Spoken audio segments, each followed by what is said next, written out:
Quel est l'objectif, quel est l'intérêt de parler de l'histoire, en tout cas, ou de ces grands personnages de l'histoire?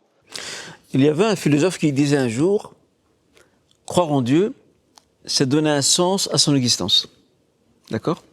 La foi, le Saint-Coran, le modèle prophétique constituent nos premières boussoles pour pouvoir nous diriger vers le Seigneur. Ensuite, en troisième lieu, nous avons tous ces modèles, hommes et femmes, qui ont jalonné l'histoire de l'islam et de la Ummah, de la communauté, jusqu'à aujourd'hui.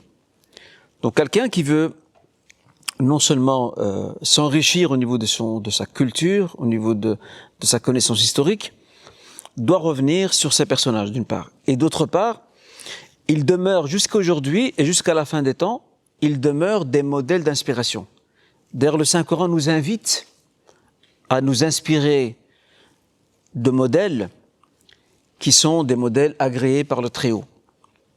Lorsque le Seigneur, dans le Saint-Coran, relate une myriade de prophètes et messagers, il conclut le passage traitant de ces prophètes et messagers par le verset suivant.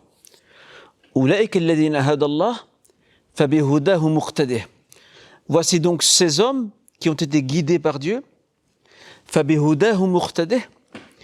Prenez donc exemple sur leur guidée. Donc les prophètes et messagers et le prophète Mohammed le dernier sont nos tout premiers modèles. Puis après eux, nous avons une légion de savants, de personnages illustres qui ne sont pas tous savants, elles ne sont pas toutes savantes, pardon, mais ce sont des personnes influentes qui ont joué un rôle, qui ont apporté une contribution déterminante dans l'histoire de l'islam, de la Ummah, etc. Et qui encore aujourd'hui, jusqu'à aujourd'hui, font parler d'elles. Et de ce fait, s'intéresser à ces personnages, c'est aussi une manière de chercher des modèles d'identification. Et c'est ce qui manque à notre jeunesse aujourd'hui. Notre jeunesse est en perte de repères. Et parler de ces personnalités-là, parler de ces personnages, ce n'est pas pour s'enfermer dans le passé, comme je le disais lors de l'émission précédente. C'est juste pour se rappeler qu'il y a un modèle qui a réussi. Le modèle prophétique nous donne un miroir. Et ce miroir produit un reflet. Et ce reflet n'est autre que tous ces modèles, hommes et femmes, qui ont jalonné l'histoire de l'islam jusqu'à aujourd'hui et qui sont nos vrais exemples. Et on doit en être fiers. Il y avait un poète qui disait un jour, parlant des siens, donc des gens de sa tribu, de ces gens qui étaient des exemples dans le courage, l'abnégation, le sacrifice, etc. Il disait Oulaïka aba'i, faji'ni bimithlihim, idha jama'atna ya jarirul majami'u. Ceux-là, ces modèles-là, ce sont mes ancêtres. D'accord? Ces modèles-là, ce sont mes ancêtres. D'accord? Faji'ni bihim. Apporte-moi toi aussi tes références pour que je les vois. Idha jama'atna ya jarirul majami'u. Semble-t-il s'adresser à quelqu'un qui s'appelait Jarir. Si une assemblée, cher Jarir, nous réunit, permets-moi de confronter nos modèles pour voir lesquels sont les meilleurs. D'accord? Pas au niveau financier, pas au niveau de la puissance, de l'autorité, mais au niveau de ce que ces modèles sont porteurs de valeurs, d'exemples, de droiture, de probité, de piété, etc., etc. Voilà quelques éléments qui peuvent nous expliquer pourquoi il est intéressant de s'intéresser à ces modèles. J'avais justement un professeur qui nous disait qu'il prenait le temps, une fois par semaine, le soir, de fermer les rideaux, d'éteindre, d'abaisser la lumière et de raconter ses histoires à ses enfants. Je pense que c'est intéressant peut-être de profiter de l'occasion, avec ce que nous allons raconter aujourd'hui, ou encore même avec l'émission précédente, c'est vraiment d'inviter les gens, de prendre un peu de temps, chercher un peu d'informations, pas besoin énormément, et puis s'installer un peu avec ses enfants et aborder en tout cas ces personnages afin de pouvoir donner ces informations aux enfants. Qu'est-ce que vous en pensez, professeur? Dans l'histoire de l'islam, il y a eu une culture sociétale qui est en partie, je dis bien en partie, inspirée de la méthode coranique. C'est ce qu'on appelle al-qasas, les récits et les contes. Et quand je dis contes, ce n'est pas fable, Ce sont des contes qui, des fois, peuvent faire appel à l'imaginaire, d'accord, culturel, etc. Mais il y a d'autres contes qui sont réels. Et il y avait un corps social, dans l'histoire de l'islam, qu'on appelait Al-Qassassoun. Al-Qassassoun, que l'on traduit en français par conteur. Et ces gens-là se réunissaient dans les marchés, dans des espaces publics, et ils avaient cet art et ce talent de raconter des histoires. D'accord ? On les a critiqués, très souvent d'ailleurs. Pourquoi ? Parce que dans leurs histoires, il y avait des récits inventés, il y avait des faux hadiths attribués au prophète sallam. Mais n'empêche, ces petites erreurs dans la narration et la scénarisation de ces récits ne jettent pas le discrédit sur tout ce champ de la connaissance. Aujourd'hui, ce qui nous manque aujourd'hui, c'est d'essayer dans la Oumma, dans la communauté, de reproduire cette culture, surtout pour nos enfants, même pour les adultes, cette culture du conte, de raconter une histoire. D'accord ? Aujourd'hui, dans la librairie islamique francophone, depuis ces 20 et 30 dernières années, il y a beaucoup d'ouvrages qui sont sortis sur l'histoire des prophètes, sur l'histoire de certains personnages, adaptés pour les enfants. Et même des adultes aussi peuvent les lire. Mais nous voulons plus que ça. Nous ne voulons pas seulement des ouvrages. Nous voulons revivifier cette culture du conte, d'accord ? Cette culture de la narration de l'histoire. Parce que ça impacte les gens dans l'intonation, dans la manière de raconter, dans les détails friands, ok, qu'on le relate. On a besoin de ça aujourd'hui. Et ça, subhanallah, c'est un aspect qu'on a perdu. Même en terre d'islam, hein, on a perdu ça. Et il faudrait qu'on revivifie cette culture de l'art de raconter, surtout pour nos enfants. Alors, par rapport à l'art de raconter, aujourd'hui, nous allons parler de l'imam Hassan al-Basri. Je voulais, dans un premier temps, professeur, est-ce que vous pouvez nous raconter un peu sa vie ? Qui était l'imam Hassan al-Basri ? En quelques lignes, bien évidemment, l'objectif étant de titiller un peu la curiosité, encore une fois, de nos téléspectateurs. Avant de continuer, je voudrais souligner un point très important. L'art de raconter a des origines qui remontent à l'époque des compagnons après la mort du prophète sallallahu alayhi wa sallam. Ça, beaucoup de gens ne le savent pas. Et j'en veux pour preuve ce que nous disait ce pieux et vertueux descendant de la famille prophétique Ahlul Bayt, Zayn al-Abidin. Il disait كنا نتعلم المغازي كما نتعلم السورة من القرآن. Que c'est fabuleux. Nous apprenions, on nous enseignait les épopées et faits d'armes de l'époque du prophète sallam, comme on nous enseignait une sourate du Coran. Cela signifie qu'après la mort du prophète sallam, à Médine et même dans d'autres régions du territoire musulman, il y avait des papas, des mamans, des imams, de simples croyants qui racontaient. Qui prenaient le temps de transmettre. Qui prenaient le temps de transmettre et de raconter ce qui s'est passé avant. Pour que cette mémoire vivante reste présente dans l'esprit de ces enfants et qu'ils soient fiers d'avoir une histoire, d'avoir de grands hommes, d'avoir de grands faits d'armes. Et pas seulement d'avoir cette culture des batailles, mais même de savoir que notre histoire a été écrite par des héros. D'où le nom de l'ouvrage que j'avais évoqué dans l'émission précédente, Héros de l'Islam. On a besoin de passer ça comme message. Nos enfants, même nos adultes musulmans, ne doivent pas avoir de complexe d'être musulmans. Au contraire, ils doivent être fiers d'être musulmans. Et pour être fier d'être musulman, il faut pouvoir renouer cette histoire. Et à notre tour, chacun à son niveau, de reproduire cette épopée. Chacun dans son domaine. Un médecin, un musulman est capable de reproduire une épopée dans son domaine. Un ingénieur pareil. Un homme de science aussi.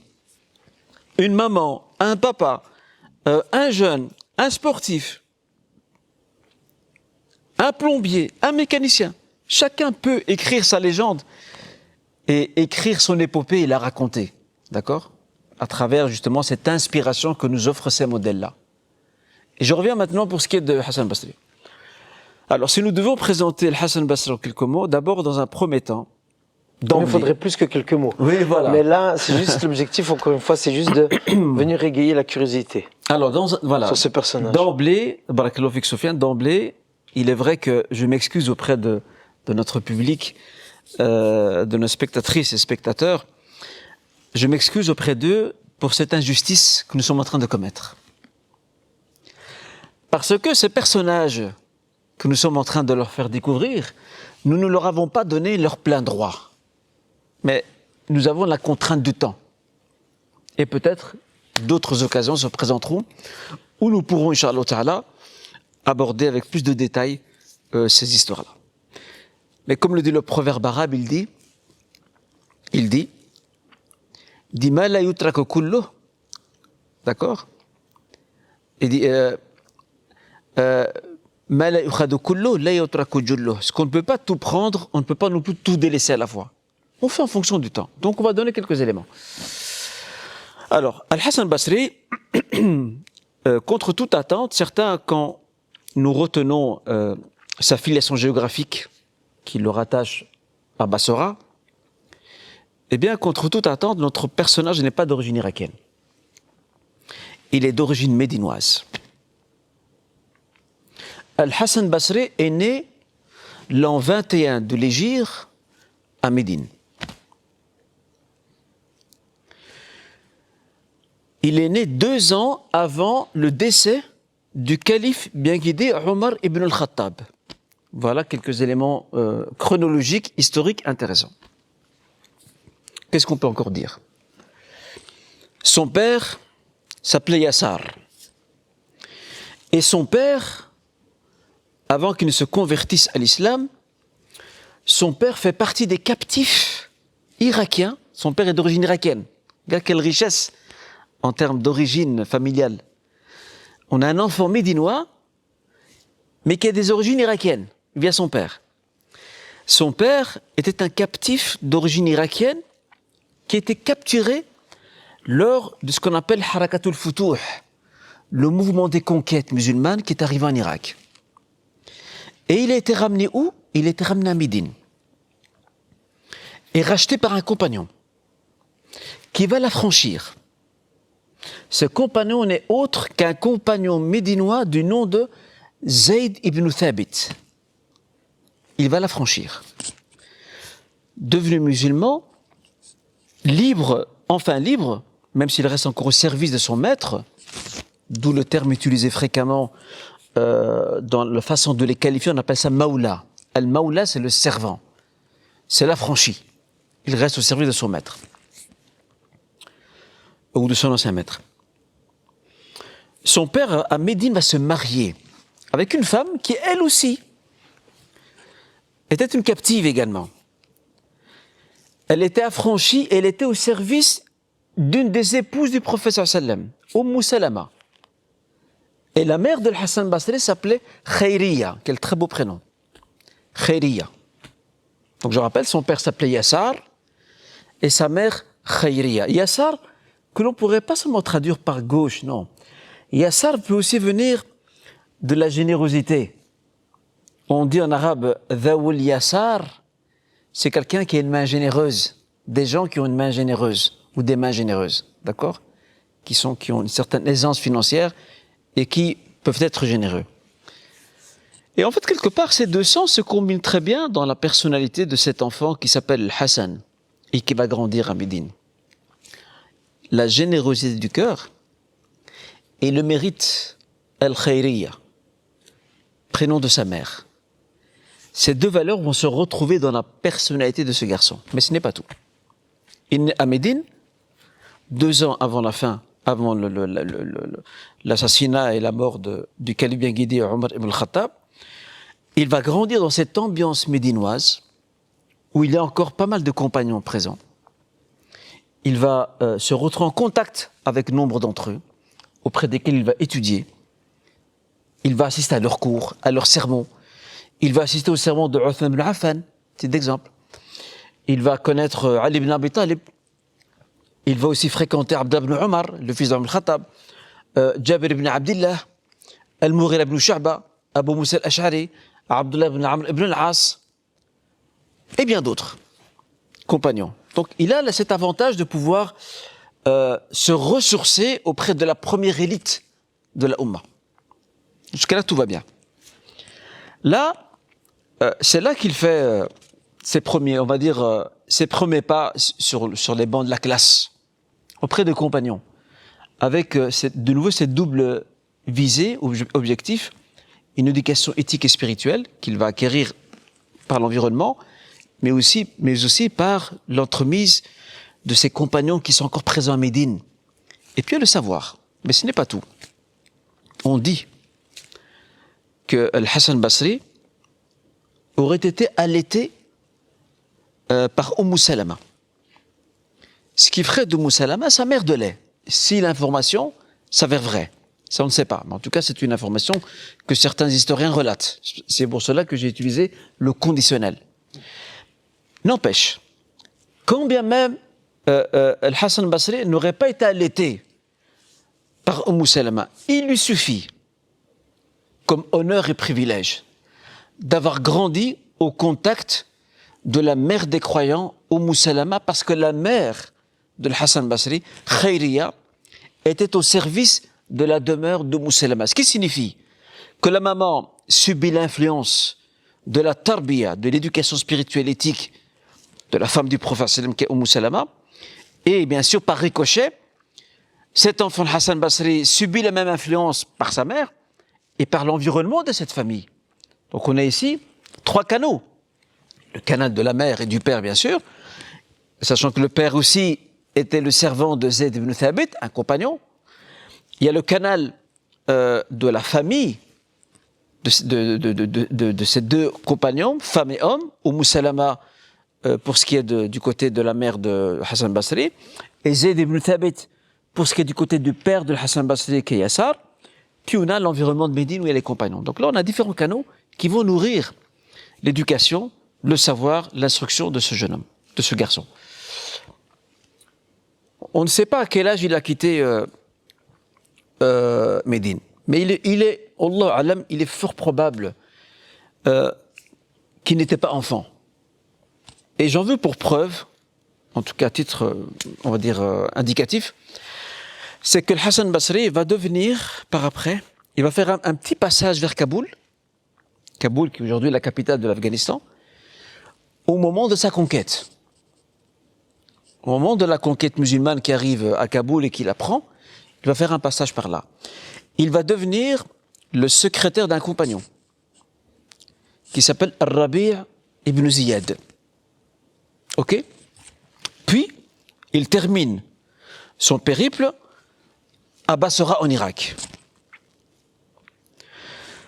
Tous ces éléments nous indiquent qu'il a quitté Médine en étant jeune, en tout cas adulte, et pas enfant. Et à Bassora, il va se retrouver en contact avec d'autres compagnons, dont l'un des plus illustres sera Anas ibn Malik. Et c'est à Bassora en Irak, d'où sa filiation géographique, Al-Basri, c'est à Bassora qu'il va passer le restant de sa vie et c'est là qu'il va décéder. Pour la donne historique, chronologique, pour nos téléspectateurs, il est né en 642 de l'ère chrétienne. Il n'y aura pas de... On doit faire un calcul de nouveau? Non, il n'y aura pas de calcul. Sans la calculatrice maintenant. Non, c'est pas l'appellation. Ah d'accord. Il est né en 642. Donc il est né à Médine en 642 de l'ère chrétienne et décède en 728 de l'ère chrétienne à Bassora en Irak. D'accord?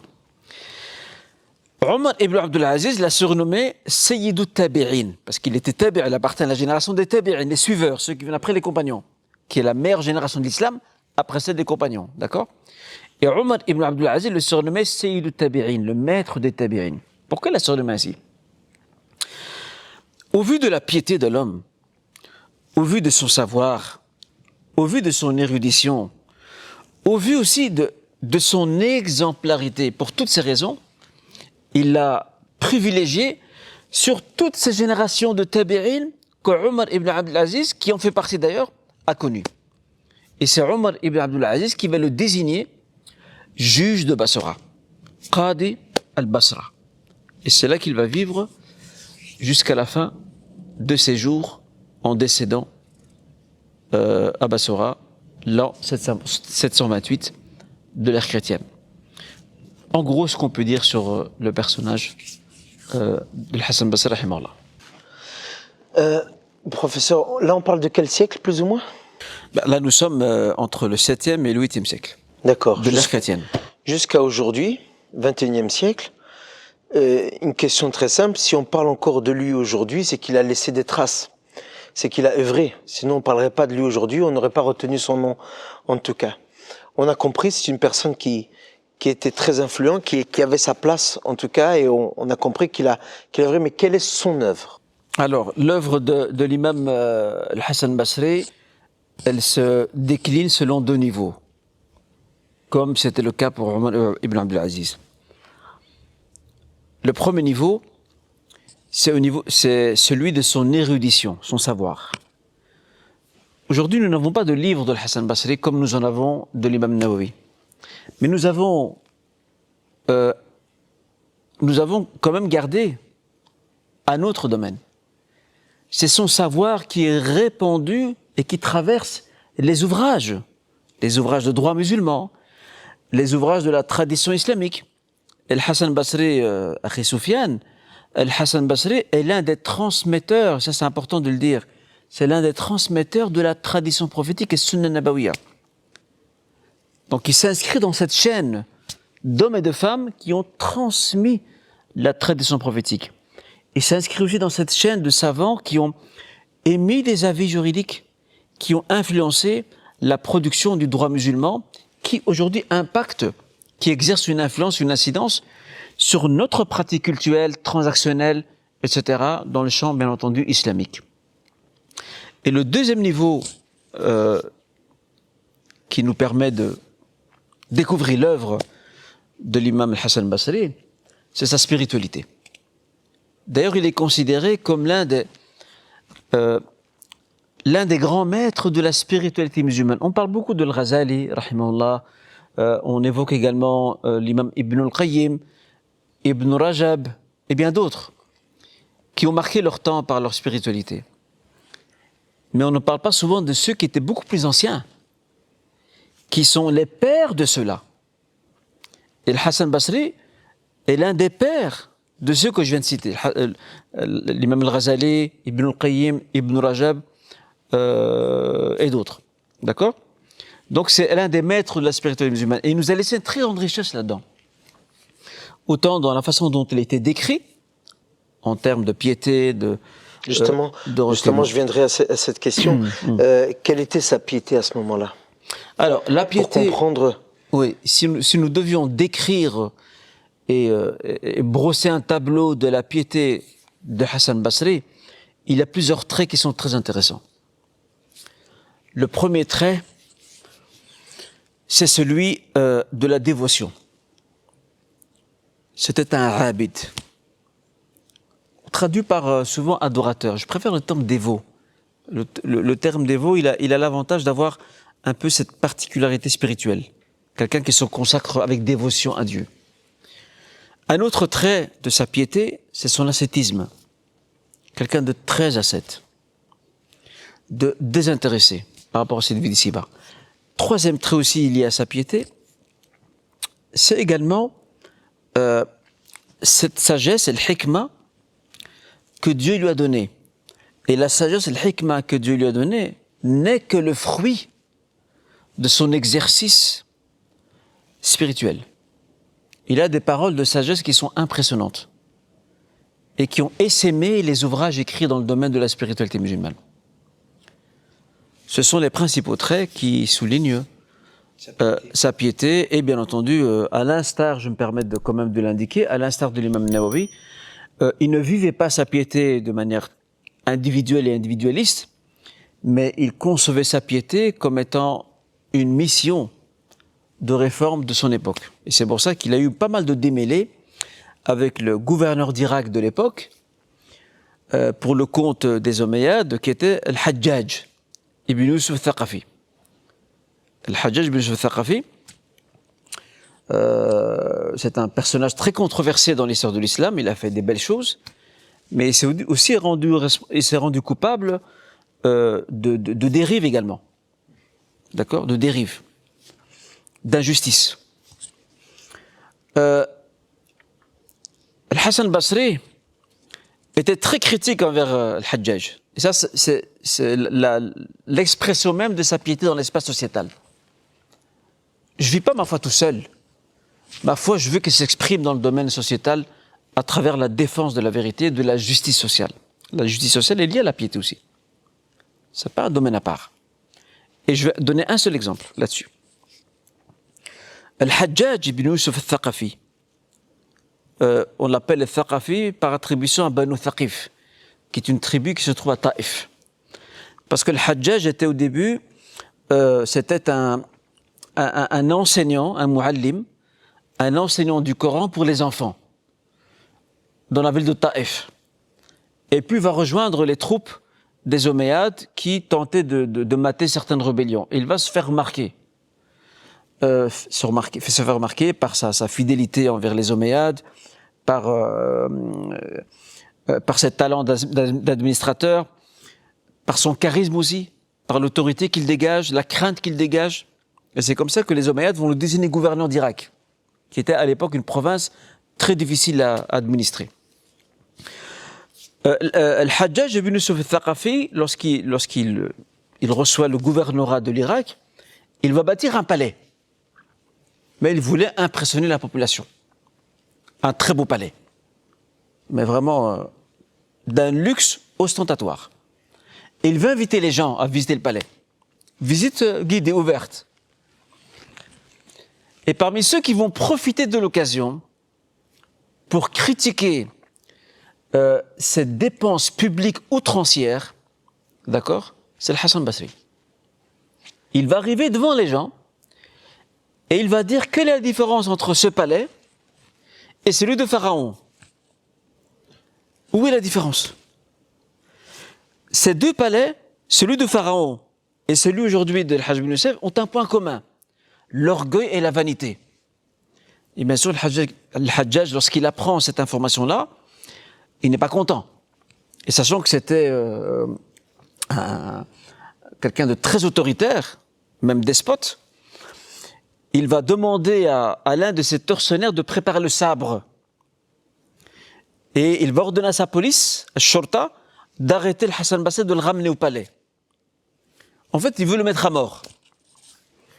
Lorsque le Hassan al-Basri se fait arrêter, et qu'il arrive, en entrant dans le palais, il chuchote quelque chose, mais on ne sait pas ce qu'il raconte, on ne l'entend pas. Et au moment où il arrive pour comparer devant le Hajjaj ibn Yusuf al-Thaqafi, changement de scénario. Que fait le Hajjaj? Il lui fait de la place, il l'installe avec honneur, il le remercie, et il lui pose même des questions. Il lui demande des avis juridiques, fatwa. Le conseil de Al-Hajjaj ibn Yusuf al-Thaqafi était étonné de voir comment Al-Hajjaj ibn Yusuf al-Thaqafi, ce gouverneur despotique, comment il a changé de fusil d'épaule. Il voulait le mettre à mort et là il est en train de l'honorer. Ils n'ont pas compris. Qu'est-ce qui s'est passé? Et en fait, qu'est-ce qui s'est passé? C'est qu'au moment de sortir du palais, il y a un garde qui l'a interrogé. Il dit: comment ça se fait que le gouverneur voulait te mettre à mort et on a vu qu'il est en train de t'honorer? Il a même vanté tes mérites.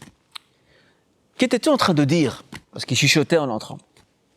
En fait, il a dit: quand je suis entré, j'ai fait une invocation. Ô Seigneur, se disait à lui-même Hassan al-Basri, tu es mon seul soutien et tu es mon seul refuge. Cette invocation, avec l'yaqin qui est derrière, cette certitude, a fait qu'Allah Azza wa Jal, que Dieu, a semé la peur dans le cœur de Al-Hajjaj. Al-Hajjaj s'est mis à craindre ce savant qui est venu seul. Il n'a pas d'armée, il n'a pas de soldats, il n'a pas de il est venu seul. Et la situation s'est retournée contre Al-Hajjaj lui-même. il est passé de celui qui était chargé de foudre contre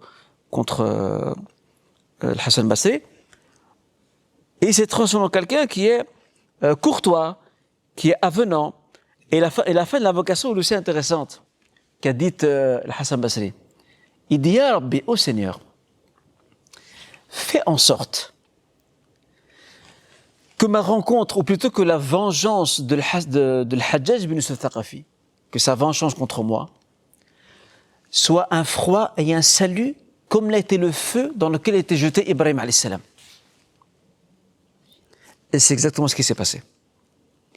La force du tawakkul, de la confiance en Dieu, la profondeur de la certitude de l'yaqin, a fait que Dieu, en un instant, a changé la situation. Et c'est ce qui nous manque aujourd'hui. Voilà ce qui décrit la piété. Là où on trouve les portes fermées, on pourrait croire que les portes sont fermées, qu'on n'a aucune solution. Mais en vérité, en plaçant cette confiance auprès de notre Seigneur exalté soit-il, en vérité, plusieurs portes étaient ouvertes. Et on se rend compte qu'Allah vient vraiment montrer des autres portes qu'on ne pourrait croire, en fait. Mais attention, je me permets de souligner un point très important, Cheikh Soufiane, par rapport à la confiance tawakkul. Nous, musulmans d'aujourd'hui, nous avons une facilité, et je commence par moi-même, nous avons une facilité déconcertante à dire que nous plaçons notre confiance en Dieu, c'est notre raison qui parle et c'est notre cœur qui se rebelle. Quelqu'un va dire, oui, c'est Dieu qui l'a voulu. Je place ma confiance en Dieu pour me préparer à tel événement ou à tel projet ou défi. Mais le cœur est dans le doute. Le cœur n'a pas accepté cette situation qui s'est présentée. Et le succès d'un homme comme Hassan Basri, c'est qu'il a, de par l'éducation qu'il a reçue, c'est qu'il a réussi avec brio à réconcilier dans le tawakkul, dans la confiance en Dieu, dans le fait de nourrir cette certitude de l'yaqin, il a réussi à réconcilier et à marier la raison, d'accord?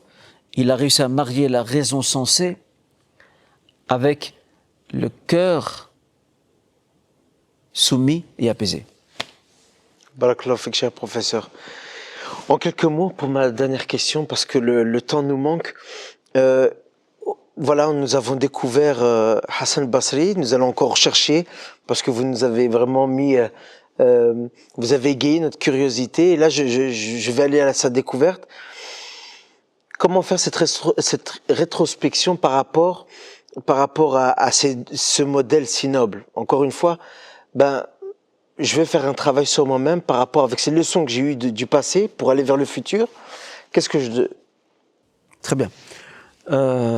C'est le projet d'une vie, en réalité. C'est le projet d'une vie. Cependant, la première question que je dois me poser, lorsque je lis et découvre, de nouveau nous faisons appel à la lecture et à la découverte, et à l'instruction. Lorsque je lis, je découvre, je m'instruis au sujet de la biographie de ces hommes et de ces femmes illustres, la première question que je dois me poser, avant de consommer de l'information comme nous faisons aujourd'hui, hélas, la question que je vais me poser, qu'est-ce qui a fait leur réussite? Qu'est-ce qui a fait la réussite de ces hommes et de ces femmes? Et qui a fait d'eux, pour reprendre le titre de cet ouvrage que j'avais recommandé lors de l'émission précédente, qui a fait d'eux des héros, pas seulement sur le champ de bataille, des héros dans le savoir, des héros dans l'éducation, des héros dans l'intelligence, des héros dans la sagesse. En fait, nous allons retrouver qu'il y a un socle de valeurs. Un socle de valeurs que ces hommes et ces femmes illustres de l'islam ont réussi à traduire dans leur conduite du quotidien. J'ai répondu à la première question. Maintenant, la deuxième question, c'est de me demander comment faire en sorte de conquérir ces valeurs. Il ne suffit pas de s'émerveiller, c'est ce que nous faisons souvent aujourd'hui, hélas. Nous allons écouter une conférence, nous allons à un cours, nous allons à un séminaire, nous sommes présents dans une mosquée lors d'un sermon de vendredi ou même en ligne, par exemple en écoutant quelque chose en ligne, nous sommes émerveillés par l'histoire de l'un ou de l'autre. Il ne suffit pas d'être émerveillé. Il faut conquérir ces valeurs pour qu'elles deviennent les nôtres et que nous les retrouvions dans notre conduite, comme elle était présente dans la leur. Et à notre tour, Inch'Allah, à notre niveau, nous deviendrons à notre tour des héros. Mais ce titre de héros, ce titre valorisant de héros, on ne doit pas le chercher. Ce n'est pas ce qui nous est demandé. Nous, ce qui nous est demandé, c'est d'apporter notre contribution utile à la communauté, à la collectivité, à la société et à l'humanité. Mais probablement, Allahu a'lam, probablement que les générations futures qui découvriront les pages de notre histoire nous qualifieront d'héros. Mais on ne doit pas rechercher ça. Parce que Al-Hassan Basri, Omar ibn Abdul Aziz, les compagnons, les 4 califes, tous les savants, hommes et femmes qui ont jalonné l'histoire de l'islam, aucun d'entre eux ne cherchait le titre de héros. Ce n'était pas plus important pour eux. Eux, le plus important, c'était de voir comment plaire au Créateur. Et comment faire en sorte que sa vie ici-bas, qui va être courte, même s'il vit très longtemps, Al-Hassan Basri a vécu jusqu'à l'âge de 86 ans. Sa vie était moubarak, elle était bénie. Elle était chargée.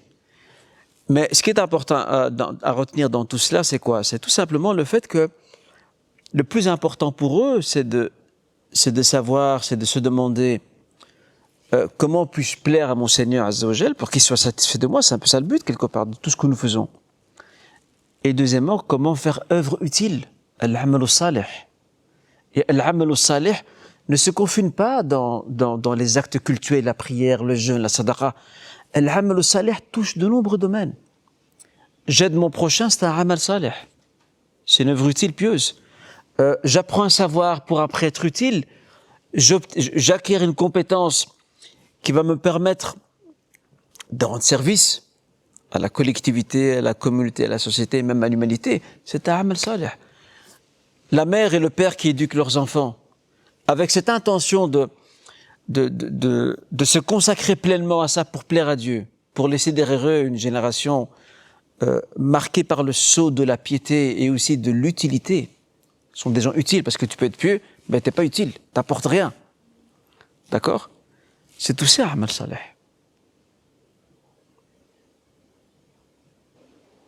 Barakallahu fik, cher professeur. C'est ainsi que on peut s'inspirer de ces modèles-là. Répondre à la question, qu'est-ce qui a fait leur réussite? Deuxièmement, partir à la conquête, à partir du moment où nous avons identifié, ciblé ces valeurs qui constituent leur socle et leur base de réussite, on va tenter d'aller les conquérir. On va passer de l'émerveillement. C'est important ça, je veux que mes frères et sœurs entendent bien ça. Nous allons essayer, Inch'Allah, de passer de l'émerveillement, qui ne dure qu'un instant, pour aller vers la réalisation. Et signer, Inch'Allah, l'œuvre de notre vie. Voilà ce qu'on laisse derrière nous. Rien d'autre. Alhamdulillah.